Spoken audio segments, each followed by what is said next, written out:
নমস্কাৰ বন্ধু-বান্ধৱীসকল, মই অন্য এটি ভিডিঅ'ৰ সৈতে আকৌ আপোনালোকৰ ওচৰত উপস্থিত হ'লোঁ। এয়া দেখিছেনে, মই আজি লৈ আহিছোঁ মাগুৰ মাছৰ সৈতে ভেদাইলতা আৰু মানিমুনি নৰসিংহৰ জোল কেনেকৈ বনালোঁ আহকচোন চাওঁ।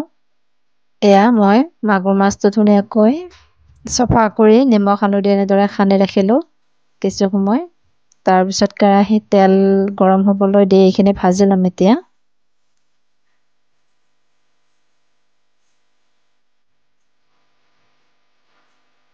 ৰঙচুৱাকৈ মই মাছখিনি ভাজি ল'ম। আৰু ইতিমধ্যে মই এয়া মানিমুনি নৰসিংহ আৰু ভেদাইলতা আটাইখিনি চফা কৰি লৈছোঁ। এইখিনি এতিয়া ধুনীয়াকৈ পৰিষ্কাৰ পানীৰে কেইবাবাৰো ধুই ল'ম।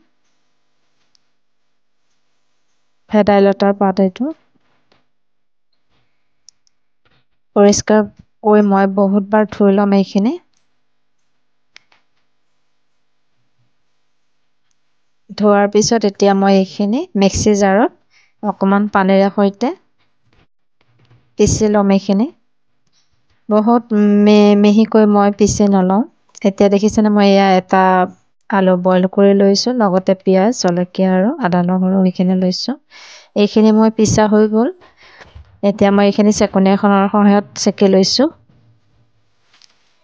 খুবেই টেষ্টি হয়, আপোনালোকে এনেকৈ বনাবচোন, এবাৰ খাই চাব। এতিয়া মাছখিনি ভজা হৈ গ'ল, অকণমান ৰঙচুৱাকৈ ভাজিছোঁ। মাছটো জোলত দিলে তেতিয়া ঢিলা হৈ নাযায়, কেতিয়াবা ভাঙি যায় জোলত দিলে।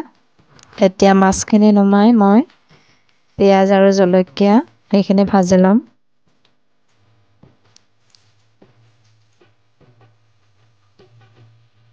এতিয়া আদা নহৰুৰ পেষ্টটো ইয়াতে তেলত দি ল'ম। ৰঙচুৱাকৈ ভজা হৈ গৈছে। এতিয়া মই ইয়াতে বইল কৰি ৰখা আলুখিনি দি ল'ম। এইখিনি ধুনীয়াকৈ ভাজি ল'ম অকণমান টাইম। বহুত সোনকালে হয় এই ৰেচিপিটো আৰু খুবেই টেষ্টি হয়। এতিয়া নিমখ হালধি এইবোৰ দি ল'ম।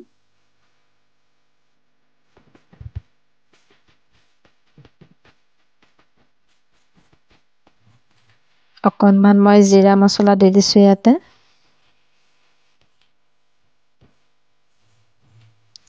এতিয়া ইয়াক ভালদৰে লৰাই অকণমান মঠি দিম এনেদৰে। এতিয়া মই এইখিনি চেকি লোৱা ৰসখিনি দি দিছোঁ। ভেদাইলতা মানিমুনি আৰু নৰসিংহৰ পাতখিনি মই এইদৰে চেকি ৰাখিছিলোঁ, এইখিনি দি দিলোঁ।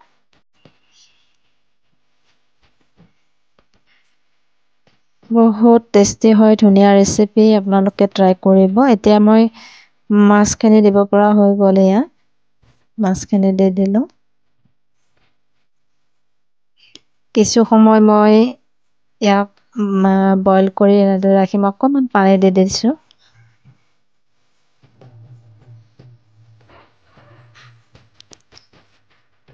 ভিডিঅ'ত দেখুওৱা হোৱা নাই, কিন্তু মই বহুত সময় ইয়াতে এনেদৰে উতলাই ৰাখিম।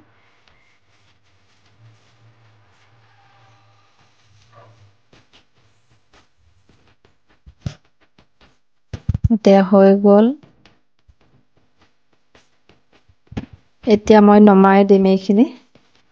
বহুত টেষ্টি ৰেচিপি হয়, আপোনালোকে ট্ৰাই কৰিব। ভাল লাগিলে লাইক শ্বেয়াৰ কৰিব। আকৌ নতুন ভিডিঅ'ৰ সৈতে আকৌ আহিম। আজিলৈ এৰিছোঁ।